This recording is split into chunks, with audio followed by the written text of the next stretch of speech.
Sama-sama tayong magiging saksi.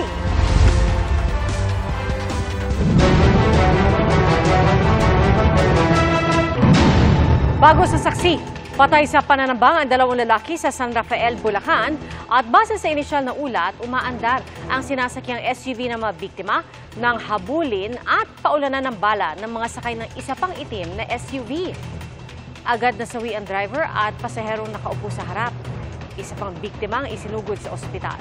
Patuloy ang investigasyon. Naharang sa Calapan Port sa Oriental Mindoro ang mahigit 800 milyong pisong halaga ng shabu. Mga droga naman na nakasilid sa gold packaging na may litrato ng durian ang nasabat sa Rizal. Saksi, si Marisol Abduraman. Aakalaing panindang pagkain lang ang nakumpiska sa Binungaw ng Rizal. Naka-gold packaging at may litrato pa ng durian. Pero nang buksan, shabu pala ang laman. Yun yung ginagamit nilang means eh. So, pwedeng palabasin na pagkain. There are other means kung paano i-conceal.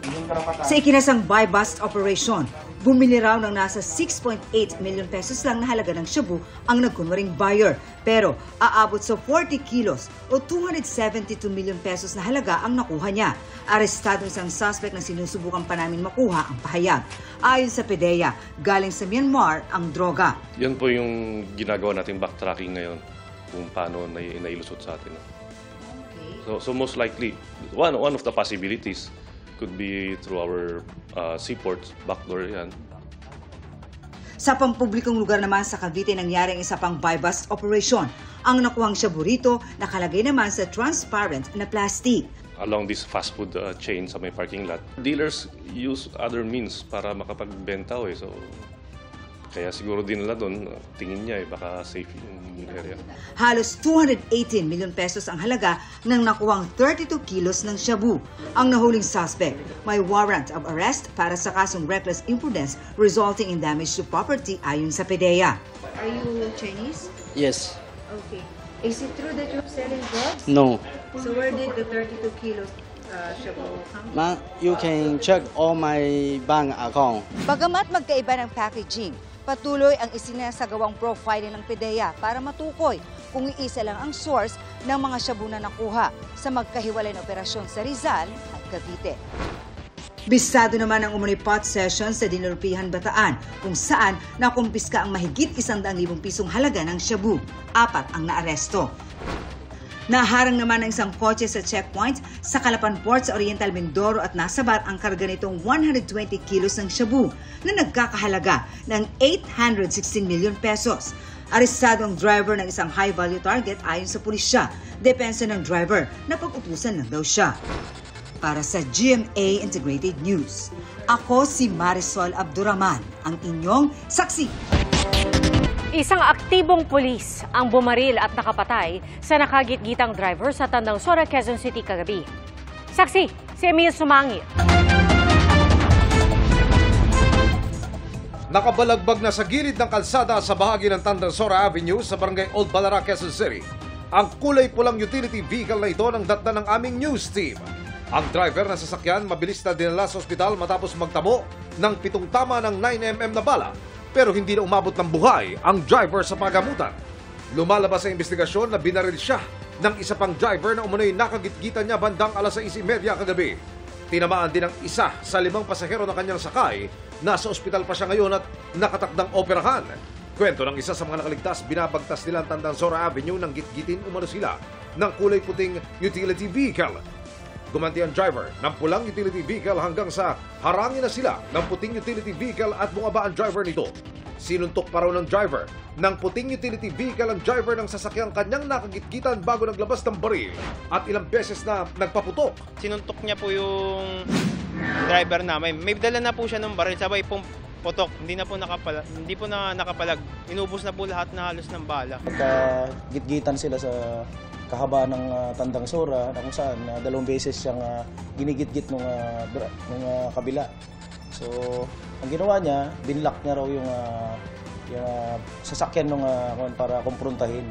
Matapos ang insidente, dumiretso ang suspect sa Batasan Police Station para subuko ang 48 anyos na lalaking suspect na pagalamang isang pulis na may ranggong Police Executive Master Sergeant.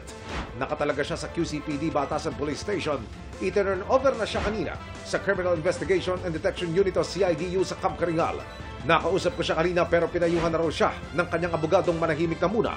Ayon sa QCPD, pumalag daw ang biktima at itinusok sa bandang dibdib ng pulis ang steel pipe na ito. Ipinakita bilang katunayan ng pulis ang sugat na kanyang tinamo. Dito na raw nagkabarilan. Binabaan ng pulis yung victim at pagbaba, tinusok siya ng steel pipe. So yung pulis may baril sa katawan at naputokan niya yung biktima. Inihahanda na ang reklamong homicide at attempted homicide laban sa suspect na pulis. Hindi po namin tinotolerate yung mga ganyang init ng ulo at as much as possible, ang kapulisan natin dapat maximum tolerance. Lagi nating isaalang-alang na hindi ginagamit ang baril sa mga ganitong init ng ulo lang. Para sa GMA Integrated News, Emil Sumangil, ang inyong saksi! Isang patay matapos tumaob ang sinasakyan nilang bangka sa Bonggao, Tawi-Tawi. Nawawala naman ang 2 bata at isang sanggol. Ayon sa Bonggao MDRRMO, alas 6 kagabi nang umalis ang bangka sa bayan ng Panglima, Sugala patungo sa Sitangkay. Pero lumakas ang hampas ng mga alon bandang Bonggao na nagresulta sa disgrasya. 3 nakaligtas at isa sa kanila ang nagtamo ng chemical burn. Patuloy ang paghahanap sa 3 nawawala. Nanawagan ng Transportation Department na huwag muna mangolekta ng toll sa bahagi ng expressway kung saan napinsala ang Marilao Interchange Bridge. Ang sagot po dyan ng NLEX Corporation sa pagsaksi ni Rafi Tima. Mahaba pa rin ang pila ng mga nagtsatsagang dumaan sa North Luzon Expressway o NLEX, gaya na lang sa NLEX northbound paglagpas ng Valenzuela. Pero malaking tulong daw sa tuloy-tuloy na usad ng mga sasakyan ang pagbubukas ng isa pang linya sa ilalim ng nasirang Marilao Interchange Bridge. Kaya 3 lane na ang madaraanan ng mga motorista. Ika-4 ang zipper lane sa southbound ng NLEX. Yung pong tail end natin ngayon ng traffic ng pa-northbound, nandito po sa right after ng Smart Connect Interchange. Hindi pa po umaabot doon sa Balintawak Toll Plaza. So, previous days kasi I think mga oras na ganito nandun na halos sa Balintawak Plaza. Inihahanda na ng mga tauhan ng NLEX ang pagkukumpuni. Nailagay na ang mga scaffolding at tinatanggal na ang mga poster sa tulay. Pero may mabigat na dalo na trapiko pa rin maging sa southbound lane kapag bukas ang zipper lane. Yun pong actually ginaguide po ng aming mga personnel na pa-exit po dito sa ating alternative routes. Umaayaw po sila eh. They prefer po na dito na lang po sila sa loob. Sa gitna ng dala pa ring abala sa mga motorista, may direktiba ang DOTR kaugnay sa paniningil ng toll. I am demanding from NLEX na habang ginagawa ito at naaaberya ang mga kababayan natin para dun sa area segment na may aberya, ilibre muna nila ang toll. Huwag ang dapat babayaran ng mga kababayan natin. Hinihingi rin nila ang paliwanag ng NLEX kung bakit nalusutan sila ng truck na mas mataas ang vertical clearance kesa sa pinapayagan sa NLEX. Ayon sa pamuno ng NLEX, inaaksyonan na nila ang insidente para maibsan ang abala sa mga motorista at maibalik ang normal na daloy ng trapiko sa mga rutang apektado. Kinikilala rin daw nila ang pahayag ng DOTR Secretary na gawing libre muna ang toll. Kung walang dagdag na aberya, inaasahan daw nilang magbubuksan muli ang 4 na linya sa katapusan ng Marso. Para sa GMA Integrated News, ako si Rafi Tima, ang inyong saksi. Tensyonado ang pagdinig ng Kamara patungkol sa fake news. Inusisa ng mga mambabatas ang ilang questionableng post ng mga ipinatawag na vlogger at social media personality. Saksi, si Ian Cruz. 10 social media personalities ang dumalo sa ikatlong pagdinig na ipinatawag ng House Tri Committee na nag-iimbestiga ukol sa fake news. Si Crisette Laureta Chu, kinwestiyonan tungkol sa kanyang sinabi sa Facebook na may mga pulis at militar daw na mag-resign dahil sa pag-aresto kay dating Pangulong Rodrigo Duterte. Itinan dito ng liderato ng PNP na dumalo sa hearing at nang isisain ng mga kongresista. Umamin si Laureta Chu na sa social media lang din niya nakuha ang impormasyong pinost niya. Are you willing to apologize to those who may have thought or have taken your statement as truthful and factual? Sir, I will not apologize only because if you read the entire post, it was to support the PNP. Inungkat din ang post ni Chu noong Disyembre kung saan tinawag niyang tanga ang gobyerno dahil sa pamimigay ng ayudang akap at pangungutang. Tinatanong kita kung saan mo kinuha ito. Sa news mo lang pala kinuha eh. Wala kang documents. Sir, nasa news po kasi na mag-uutang tayo. My goodness, ibig mo sabihin, you're going to base your statement, tanga ang gobyerno, sa news na nabasa mo, Mr. Chair, and then you're telling me you're a journalist, and you're telling me that you're speaking the truth? Mr. Chair, respectfully po, those are my feelings. Kasi binamigay natin yung pera sa Therefore, AKAP. if that's your feeling, Mr. Chair, I demand that you apologize to this committee. I will apologize, Mr. Chair, for my bad words or for... I apologize for my bad words, sir. I Mr. apologize for saying the word tanga in my post. Si Mary Gino MJ Kembao Reyes, kinwestiyon ukol sa post niya na malaking kasinungalingan ang mga biktima ng extrajudicial killing. Pero sabi ng mga mambabatas, kinumpirma ng mga naulila ng mga napatay at ng Commission on Human Rights sa pagdinig ng Quad Committee ang ukol sa EJK. If you do not apologize right now, you listen. Yes, Your Honor. If you do not apologize, I am going to make a motion to hold you in contempt. I apologize, sir. And tulad nga po ng sabi ko kanita, sa susunod po ay maghahanap na lang po muna tayo ng mga under oath.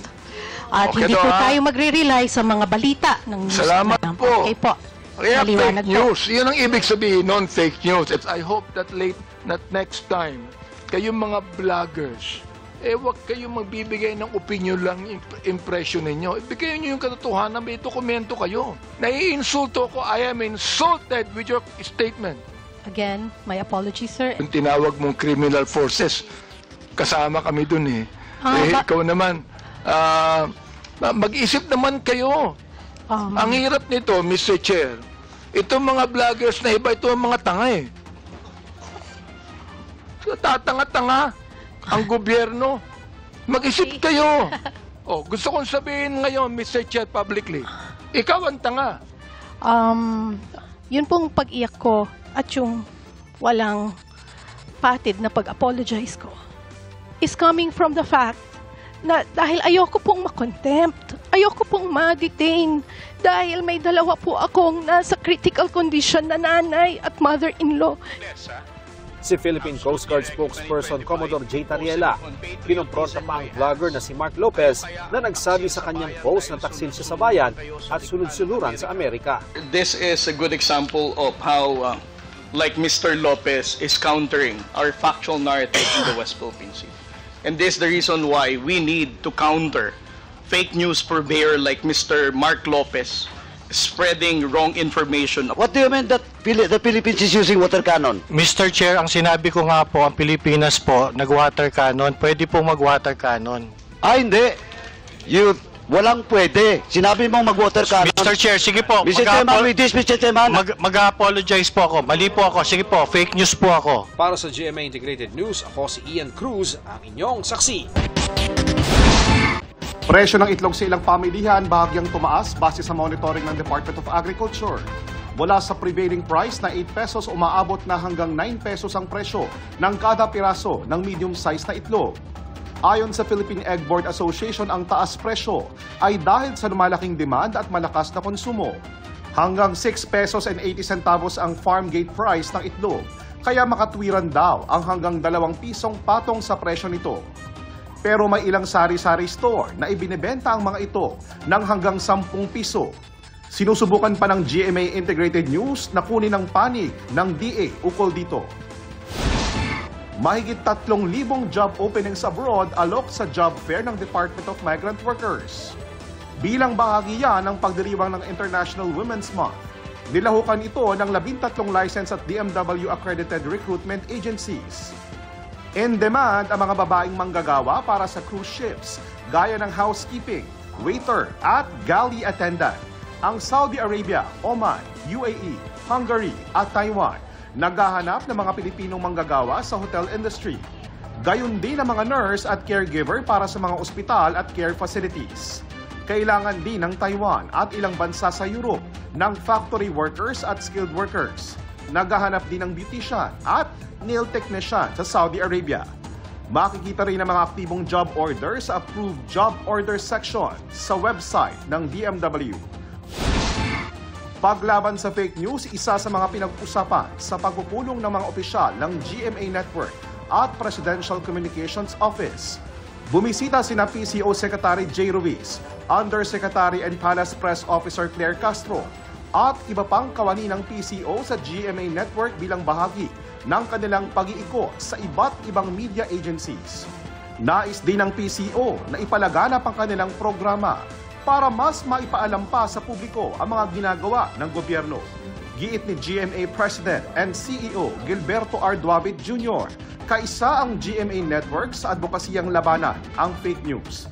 Noong isang taon, inilunsad ng GMA ang Panata Kontra Fake, kasama ang nasa 60 organisasyon.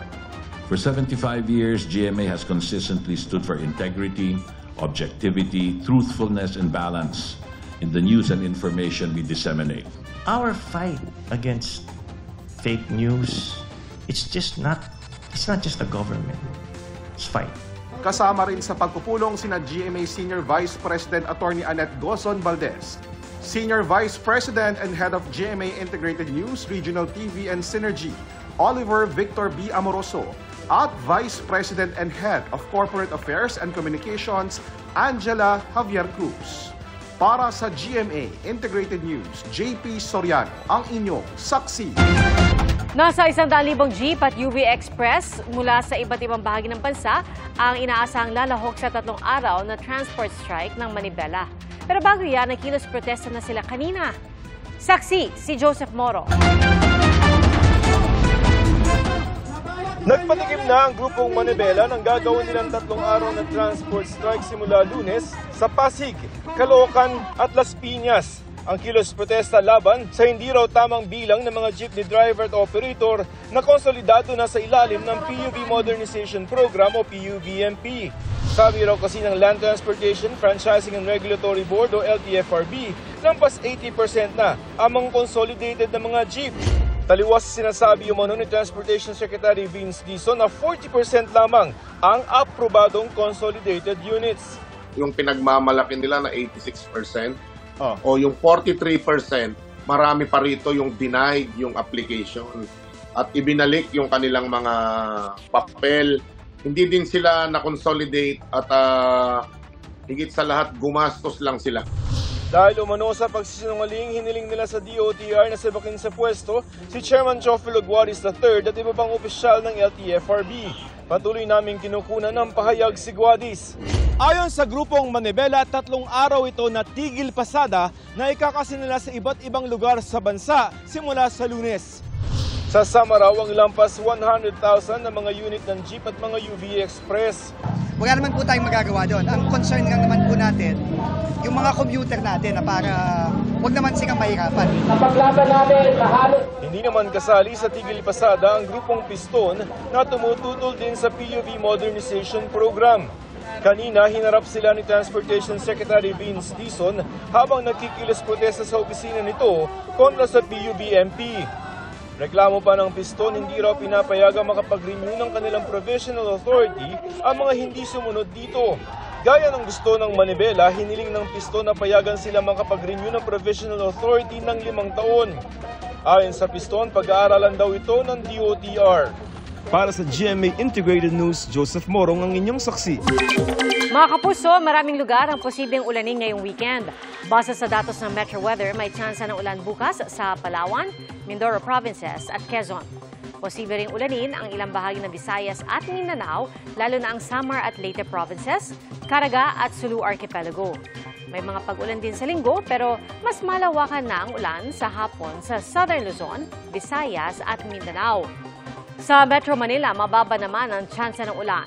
Ayon sa Pag-asa, posible ang hanggang 43 degrees Celsius na heat index sa Dagupan, Pangasinan at Cotabato City ngayong weekend.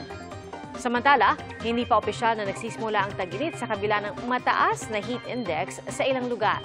At ayon po sa Pag-asa, hindi magiging kasing tindi ang mararanasang init ngayong taon kumpara noong 2024. Saksi, si Mark Salazar. May mga lugar na tila maaga nang nagparamdam ang summer o dry season. Sa Davao, nakakapagtala na ng 39 to 40 degrees Celsius na heat index. Nasa extreme caution level na ito, kaya doble ingat ang mga taga Davao. Always ta mag-tubig o ay mag-inom og tubig o mag-sunscreen ta. Tapos dili kayo masyado maggawas-gawas kasi ma-dehydrate na ninyo. I-avoid para dili makasinati sa impact sa taas nga heat index kanang mga heat cramps o heat exhaustion or may mga posibilidad usab nga resulta into heat stroke. Sa Lawag, Ilocos Norte naman, may mga pananim na palay at munggo ang nagkandamatay sa init at kakulangan ng tubig sa irigasyon. Maraki apekto ng drought. Ngayon, lalong-lalo nga itong tag-araw na ito. Sa kabila ng mga nadaramang init at tagtuyot na ito sa iba't ibang lugar, nasa amihan season pa rin tayo. So meron pa po tayong amihan, possible, mga until March 24, 25. May konti pa pong mga surge ng amihan. Eventually po, bago matapos ang buwan, possible po na mag-terminate ang amihan at posible po mag-start yung ating warm and dry season months. Kung noong nakaraang taon, sumasampa sa 52 degrees Celsius o extreme danger ang heat index. Ang magandang balita, hindi raw tayo makararanas niyan ngayon. Even the WMO has reported na 2024 is the warmest year. It's because the El Nino during that time was affecting us. Wala naman tayong nakikita ng El Nino uli na mag-develop. Pero syempre, asahan at magdoble ingat pa rin daw sa damang init na nasa danger level o 42 degrees Celsius pataas sa ilang lugar. Kapag nagsabi po si Pag-asa ng 27 to 32 degrees Celsius na heat index, hindi po ito yung observed temperature, caution po yan. So ang ibig sabihin po, yung mga na-expose po ay maaari na pong makaramdam ng cramps o maapektuhan na po sila. Maaari magkaroon na rin po ng mahirap na paghinga. Ngayon kung 31 to 41, ito po yung inaantabayan na ng mga schools or ng mga LGUs kasi nasa extreme caution na po. So maaari na po silang mag-suspend ng klase sa kanilang lugar. Makakaranas po sila ng mas matitinding mga heat cramps at mas mahirapan po sila na makahinga. 42 to 51, ayan na po ang danger natin. So maaari na po ang magkaroon ng continuous exposure ay magkaroon po ng heat stroke, possible na po yan. At ang extreme danger, ito na po, yung may mga, lalo na po yung ating mga elderly, yung mga bata, at yun pa po ating mga PWD at yung ating pong mga workforce na nasa labas, very possible na po ang magkaroon ng heat stroke. Ang paalala, iwasan ng mga outdoor physical activity sa tanghali hanggang bago maghapon, magsuot ng komportable at mag-hydrate. Mas lalong pinag-iingat ang mga may edad at mga bata gaya ng mga nasa eskwelahan. Hinihikayat naman ng Pag-asa ang mga school authorities na pakiramdaman ng heat index sa mismong lugar nila para desisyonan ng sarili kung may klase ba o wala. Para sa GMA Integrated News, ako si Mark Salazar, ang inyong saksi. Tinutugis ng mga pulis ang 4 na suspect sa pang-hold up sa isang lalaki sa Cebu City. Sa kuha ng CCTV, kitang naglalakad ang biktima nang biglang sumunod sa kanya ang mga suspect sakay ng 2 motorsiklo. Bumaba ang isa at kinuha ang cellphone at bag ng biktima. Kinalkal nito ang bag, bumalik sa naghihintay ng motorsiklo at saka tumakas. Hindi nakita ang mukha ng mga suspect dahil sa full-faced helmet. Pero sa investigasyon ng pulisya, nakilalang isa na sangkot daw noon sa iligal na droga. Arestado ang 8 nagbebenta umano ng mga signal jammer at 2 nagbebenta ng SIM card modem pool. Mari umanong magamit ang mga yan sa online scamming. Saksi, si Maki Pulido. Sa halagang 3,500 to 6,500 pesos, ibinibenta online ang mga nasabat na SIM card modem pool na ito. Ang 4 na device kaya raw mag-text blast ng halos 100 text message sa isang pindot ng send. Nagagamit daw ito sa phishing o pagpapadala ng mga text message na may link para makuha ang personal information ng biktima ng mga online scamming.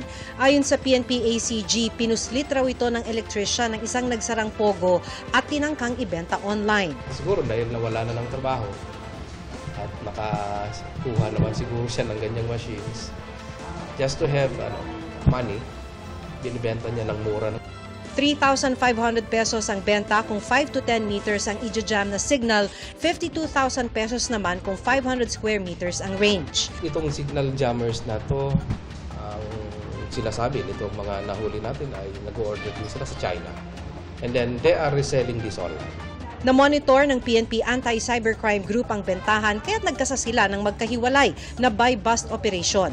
8 ang naarestong nagbebenta ng signal jammer sa Pasig City. 2 naman ang inarestong nagbebenta ng SIM card modem pool sa Muntinlupa. Sasampahan sila ng paglabag sa Anti-Cybercrime Law. Highly regulated ang mga device na ito at kailangan ng permiso mula sa National Telecommunication Commission para makabenta at makagamit. Eventually, magagamit naman talaga ito sa krimen. So why not disrupt them while hindi pa nagagamit? Alam naman natin mamayo, maraming nabibiktima sa scam using this machine. So bakit hantayin pa natin makapag-scam sila?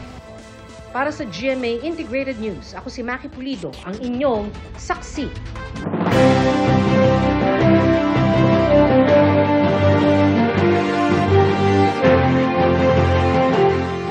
52 araw bago ang eleksyon 2025. Muling nag-ikot ang mga senatorial candidate para ipaliwanag ang kanilang mga plataforma. Saksi si Jonathan Andal. Nagpahayag ng suporta si Ariel Quirobin sa MSMEs at online entrepreneurs. Sa Cavite, ibinida ni Tito Soto ang mga nagawang batas. Si Senador Francis Tolentino nais mapalakas ang agrikultura at maalis ang VAT sa kuryente. Agarang pagbibigay serbisyo ng mga ahensya ng gobyerno ang gusto ni Congressman Erwin Tulfo. Benepisyo para sa mga kasyual na tauhan ng gobyerno ang panukala ni Benhur Abalos. Si Mayor Abby Binay nais ding matamasa sa buong bansa ang mga benepisyo ng mga taga Makati.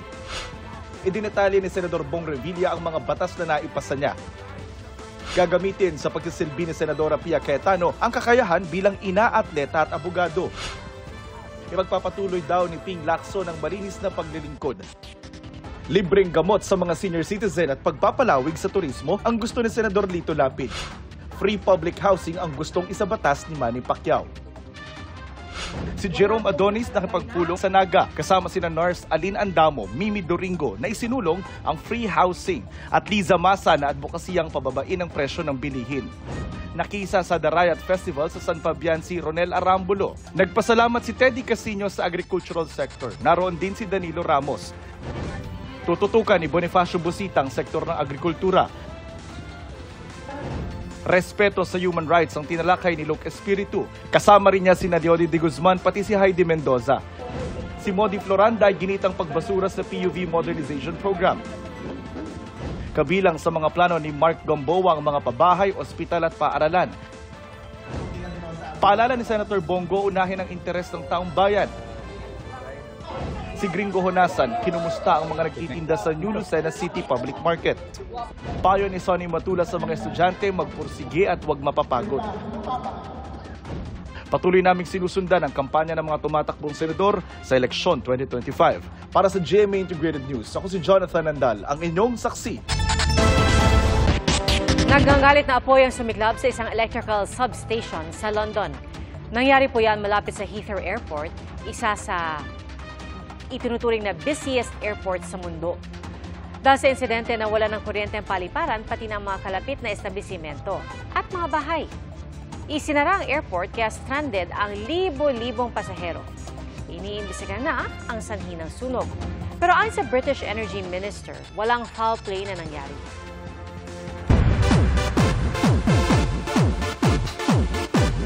Sa kabila ng naranasang heartbreak, masayang dumalo si Jack Roberto sa Denim and Diamonds Party ng GMA Network. Good. Happy to be here and excited to meet our mga bosses. Ngayon lang ulit nagpa-unlock ng panayam si Jack matapos ang hiwalay nila ng aktres na si Barbie Forteza. Nakiusap din siyang huwag na itong pag-usapan. Marami raw siyang ipinagpapasalamat na blessings kabilang ang pinapagawang dream home na malapit na raw matapos. Natouch din daw siya sa pagmamahal at suporta ng kapatid na si Sanya Lopez.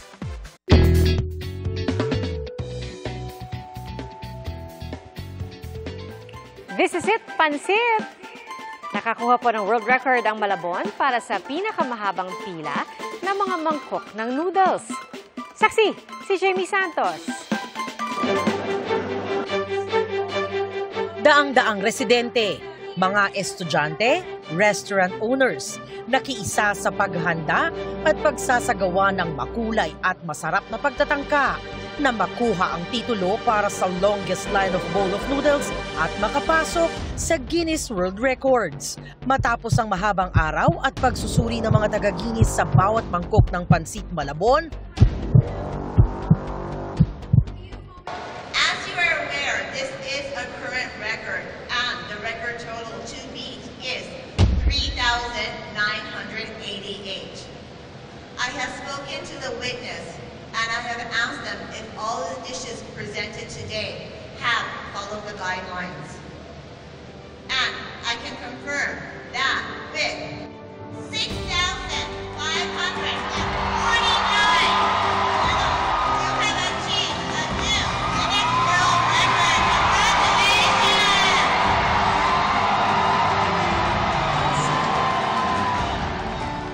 nalagpasan ng lungsod ng Malabon ang current record ng 3,988 na naitala sa Hunan, China. Ayon sa lokal na pamahalaan ng Malabon, isa itong patunay ng pagkakaisa at pagpapahalaga sa sariling kultura at produkto. Pero hindi raw naging madali kanina para matiyak ang kalinisan at kaayusan sa tangkang pagsungkit ang Guinness record. Limitado lang ang maaring makapasok sa sports center. Kailangan din naka-hairnet at face mask. Kaya ganun na lang ang galak ng mga taga-Malabon nang masungkit ang Guinness World Record para sa longest line of bowl of noodles matapos makagawa ng 6,549 na bowl of noodles.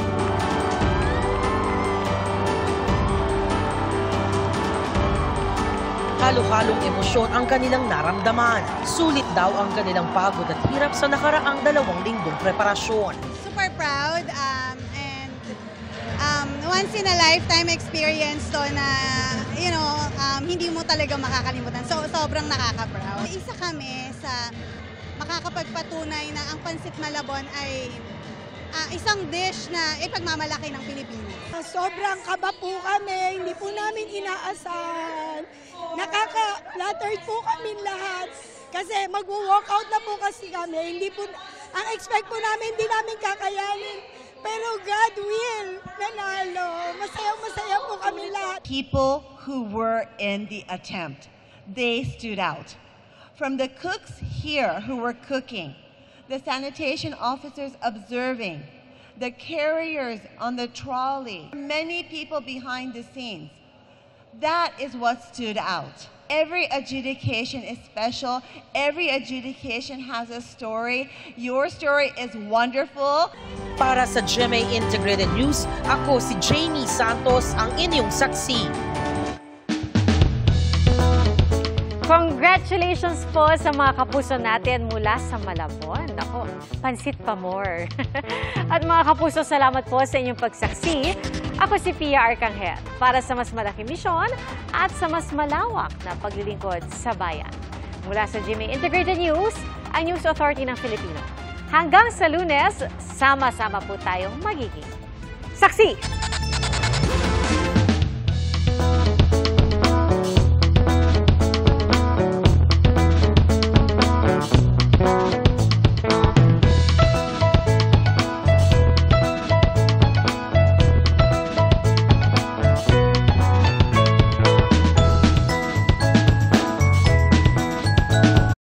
Mga kapuso, maging una sa saksi.